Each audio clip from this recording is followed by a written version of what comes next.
Hi, today I'm going to explain um, the Queen Mab speech by Mercutio from Romeo and Juliet. A lot of people have problems with this when they first read it. They can't figure out what's being said, so I'm breaking it down section by section, image by image to help you. Please, those of you who have the handout, the organizer, write in between each of the sections in your own words what's happening in the above passage. Okay? Thank you.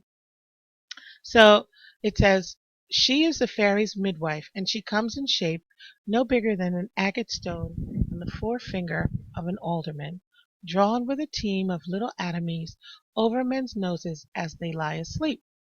So the first thing that we find out is that she has a job. She's a midwife, and a midwife is a woman who is trained to help other women when they're about to deliver their babies. And that is what she does. She actually has maybe two jobs because she's the bringer of dreams and she's a midwife. Uh, she comes in shape no bigger than an agate stone. And I put over here a picture of an agate stone ring. It has like this stone in it that has stripes and on the forefinger of an alderman, drawn with a team of little atomies over men's noses as they lie asleep. So she's tiny, she's as small as the stone in a ring on the forefinger of an alderman, drawn with a team of little atomies. Atomies are little creatures. You can see the word atom in there. After men's noses as they lie asleep. So she doesn't come by herself. She has a little entourage, a little team of little creatures that comes with her into your home, into your bedroom, and brings you your dreams. Her wagon spokes made of long spinner's legs, the cover of the wings of grasshoppers, her traces the smallest spider's web, her collars of all of the moonshine's watery beam, her whip of cricket bone the lash of film, her wagoner a small gray-coated gnat, not half so big as a round little worm pricked from the lazy finger of a maid. Her chariot is an empty hazelnut made by the joiner squirrel or old grub, time out of mind, the fairies' coachmakers. And these words aren't misspelled. My computer just doesn't know what they are. And remember, Shakespeare is working in meter, so he often will remove a syllable, a letter that um, is part of a syllable, so that the word has fewer syllables in it. So that's why you see all these words with contractions where you wouldn't normally see them, because he's trying to make it fit the meter of iambic pentameter. But in this section, it has her wagon spokes are made of spinner's legs. A spinner, if you think about it, what creature spins? A spider spins a web. So these are spider's legs. The cover of the wings of grasshoppers, her traces the smallest spider's web, her collars of moonshine watery beams. These are all like the harness, um, the reins and the harness.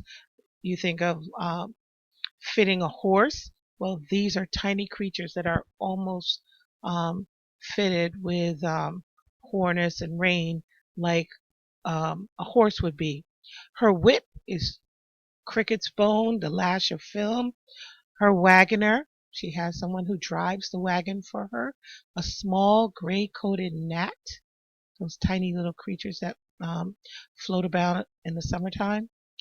Not half so big as a round little worm pricked from the lazy finger of a maid. Her chariot is an empty hazelnut. So think of a hazelnut, and it's half a hazelnut is her chariot, made by the joiner squirrel or old grub. Time out of mind, the fairies' coachmaker. So time out of mind means beyond the mind's remembrance, so longer than anyone remembers. These have been the fairies' coachmakers. and all of these things, all of these parts of her wagon, and all the creature that comes with her, and what the coach is actually made out of, all the detail that goes into her accessories are described in this passage. Those were the two hardest ones, because now it gets a little simpler. Each image is shorter and more concise. And remember, you're filling in the information in between, okay, in your own words. In this state, she gallops night by night through lovers' brains, and then they dream of love. So what do lovers dream of? Lovers dream of being in love. The next section, on courtiers' knees that dream on curtsies straight.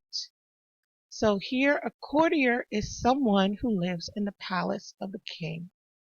And every time the king comes down the hall or is in the vicinity, these people have to bow. They bow every time the king passes, and they bow all day long. Every time they bring something to the king, every time they talk to the king, they have to bow. So what do they dream of at night?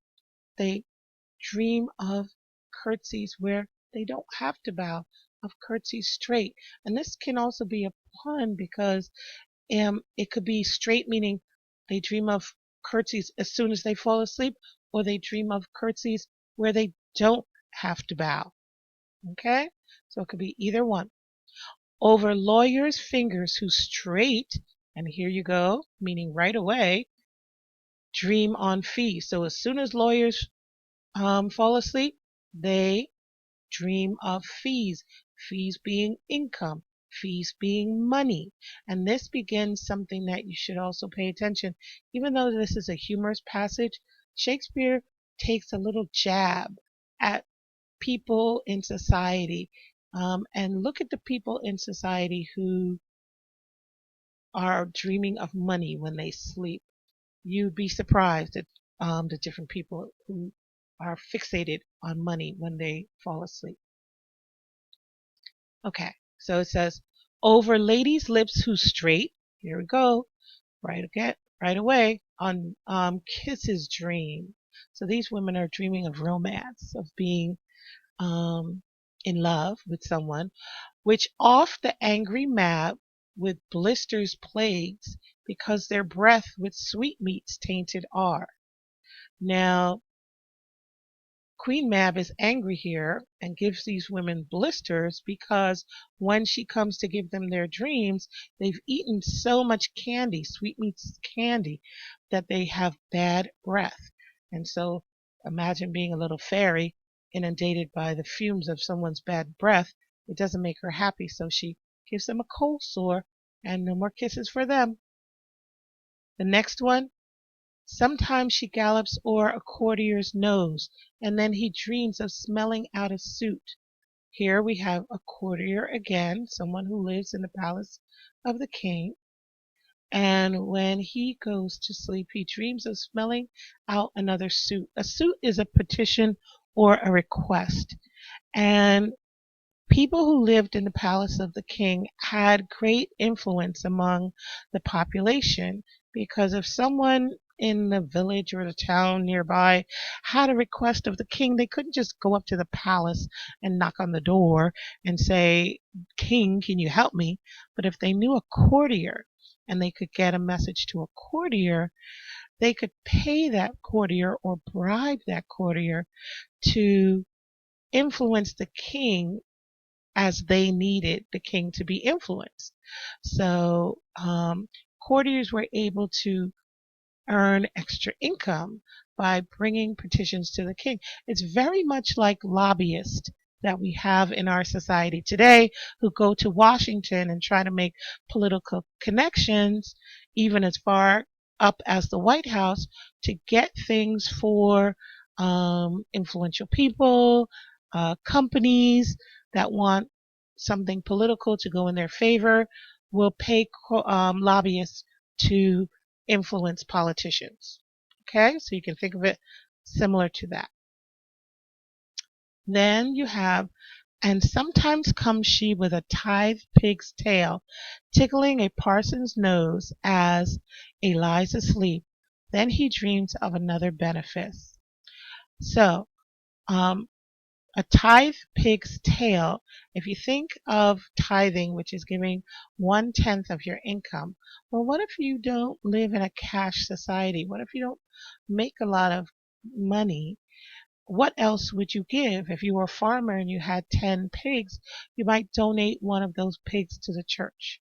So this pig was given as a tithe or offering to the church.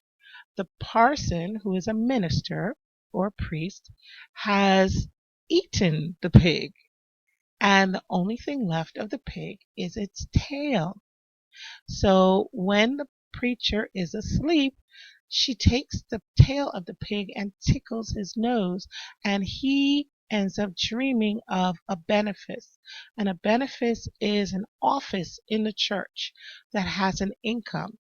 And it's supposed to be humorous because he's probably tired of getting poultry and pigs and different kind of food as his payment for being a preacher. He wants a position in the church where he's actually going to get a paycheck for being a preacher. So he too, even though he's a religious person, when he's sleeping, he's dreaming about money. When the courtier is sleeping, he's dreaming about money also. The last one is number 9.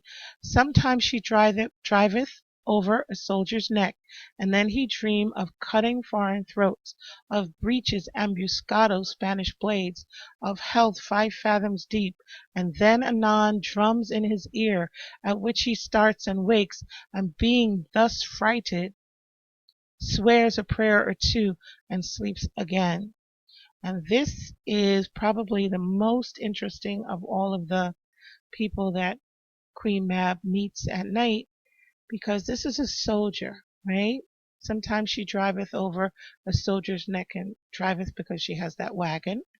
Um, and then dreams he of cutting foreign throat. So he's a soldier, and when he goes to sleep, he dreams about the battle. He dreams about killing his enemy.